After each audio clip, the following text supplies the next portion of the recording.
the first thing I saw that morning wasn't the glimmer of sunrise on the water, or the calm sway of pine trees hugging the shoreline. It was flashing blue lights cutting across my lake, bouncing off the ripples as two squad cars rolled up on the gravel road above. I was standing on the deck of my houseboat, coffee in hand, when I heard the voice I dreaded most in this community, Karen, the self-anointed president of the HOA. Her booming words cutting through the morning like nails on glass. That boat is illegal. Arrest him immediately. He's squatting on HOA waters. I nearly choked on my coffee. HOA waters. She stood on the dock in her oversized floral blouse, clipboard tucked under one arm, jabbing a manicured finger at me like she was pointing out a criminal.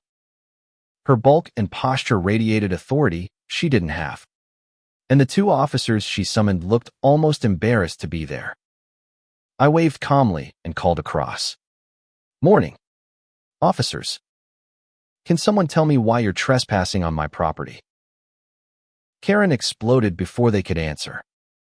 "Your property. This entire lake is under HOA jurisdiction. You can't just park an oversized, gaudy houseboat here and claim it as yours. This is against code. It's a blight on our community." Her voice shook with fury, but beneath it, I sensed the real motive: envy.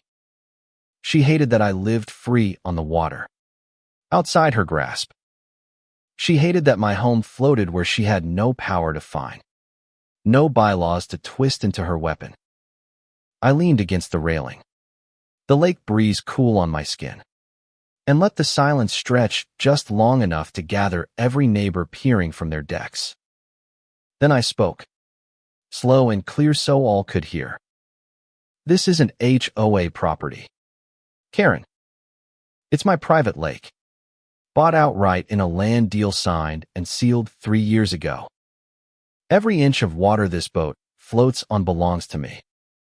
Murmurs rose from the shoreline. Heads turned. Even the officers looked startled. Karen's face twisted, a crimson mask of disbelief. "Liar. The HOA has managed this marina and shoreline for decades. You can't just make up ownership." That was when I pulled the file folder from my deck table. I had expected this day. Karen had been circling like a vulture for months. Inside the folder was the deed, a thick, notarized, irrefutable document. I handed copies to the officers, who scanned them with wide eyes before looking back at Karen. "Ma'am," one said carefully, "this paperwork shows he does, in fact, own this lake. And the marina's leasehold is listed under an independent trust as trust." Karen's composure cracked. She stuttered. No, this is fraud. I'll have my lawyers tear it apart." But her shrillness only fueled the whispers growing behind her. Neighbors were filming, recording every word. Her power was slipping, and she knew it. Then came the twist.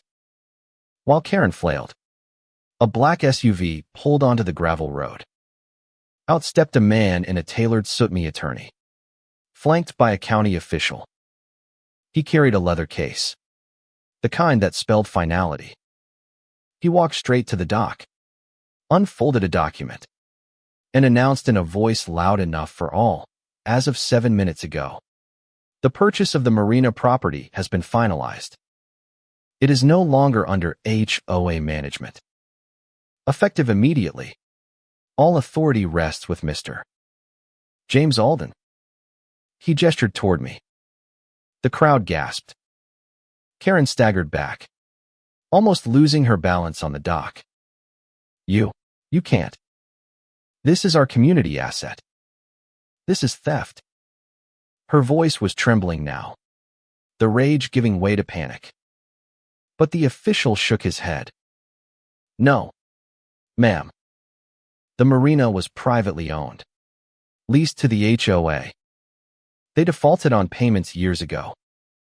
Today, It was sold legally and publicly. Mr. Alden is the new owner. I will never forget the silence that followed. For years, Karen lorded over these docks, handing out fines for fishing lines, berating kids for swimming, slapping tickets on boats she deemed unsightly. And now, with one signed deed, the empire she had built on intimidation slipped through her fingers. She tried to argue, tried to scream, but the officers finally stepped forward. Ma'am, you made a false report, trespassed on private property, and attempted to misuse law enforcement. You'll need to come with us to answer some questions. The phone cameras zoomed in as she was led away, blustering, her shouts dissolving into the breeze. I didn't need to shout back or gloat. The sight of her collapse spoke louder than any words. The dock creaked beneath my feet as I looked around at the stunned faces of my neighbors. And I told them simply, the lake is free again. The marina is open to all. No more HOA chokehold. Cheers broke out, hesitant at first, then swelling into something fierce and liberating. The echo of Karen's screams lingered even after the sheriff's cruiser pulled away. Her silhouette pressed against the back window, face pale and furious. For years she had strutted down the dock, clipboard in hand, issuing orders as if she wore a crown. And in 7 minutes, the kingdom she built on fear and paper fines had collapsed into splinters. Neighbors didn't go home right away. They gathered on the dock and shoreline, trading stories like survivors comparing scars. One man admitted Karen had fined him $200 for leaving his kayak tied overnight. A mother confessed she'd been threatened with eviction notices when her son built a tree swing too close to the lake. Another neighbor shook his head, saying, "She told me she could confiscate my canoe if it didn't match the HOA's color scheme." Their voices rose, overlapping, a tide of grievances that had been bottled up for years. I stood among them, the new deed still in my hands, and raised my voice above the clamor. This marina belongs to all of us now. There will be no more arbitrary rules, no more fines for fishing poles or kayaks or laughter. This lake was meant to be lived on, not lorded over. A cheer rippled through the crowd, tentative at first, then swelling as people clapped and hollered, the sound rolling across the water like thunder. But Karen wasn't done haunting us. Within days, she hired a lawyer and filed a desperate claim in county court, arguing that the HOA still held jurisdiction over the marina by historical precedent. She even went on local radio, her voice shrill with indignation, painting herself as a martyr betrayed by her neighbors. Yet every attempt to reclaim control backfired. Reporters dug into HOA records and found years of unpaid fees, missing funds, and a trail of complaints dismissed with threats. The illusion of her power shattered in daylight. The twist came when a retired judge, one of Karen's former victims, stepped forward at a town hall. He revealed he had documented years of her misconduct, including emails where she bragged about keeping veterans in line and teaching freeloaders a lesson. When those emails hit the news, the public turned decisively against her. What began as neighborhood gossip turned into a county-wide scandal. By the time the court hearing arrived, Karen walked and hunched. Her former bravado withered. She tried to argue, tried to spin tales of being misunderstood, but the judge cut her off. This court does not recognize HOA authority over privately owned property. Furthermore, this board has acted in bad faith for years. Effective immediately, all HOA claims on this marina and lake are null and void. The gavel struck, and with it, the final nail in the coffin of Karen's reign. When she stormed out of the courthouse, cameras waiting outside, her once loyal allies were nowhere to be found. She had become a punchline. The lake tyrant who lost everything in 7 minutes. The HOA itself crumbled soon after. Board members resigning one by one until there was nothing left but empty letterhead and broken bylaws. Meanwhile, life on the lake flourished. Families fished without fear of fines. Kids dove from the docks, their splashes ringing out like freedom bells. We repainted the marina. Not gray or beige as Karen had demanded, but a riot of colors chosen by the community: bright blues, greens, and reds that glowed against the water. We turned her weapon of control into a symbol of unity.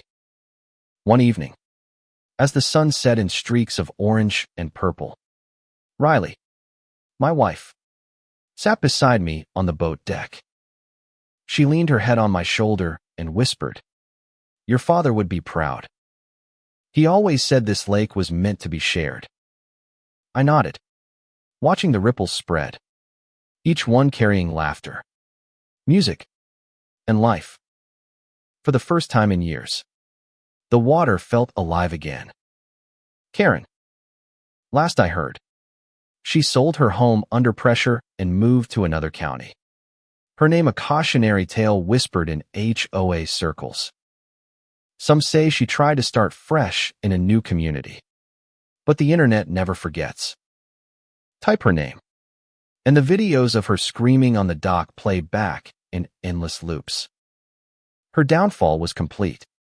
Not because I shouted louder, but because the truth backed by a deed and a community unwilling to bow burned brighter than her lies. And as I watched the marina lights flicker on that night, reflected in the glassy water, I knew we had done more than just defeat a bully. We had reclaimed our voices, our freedom, and our dignity.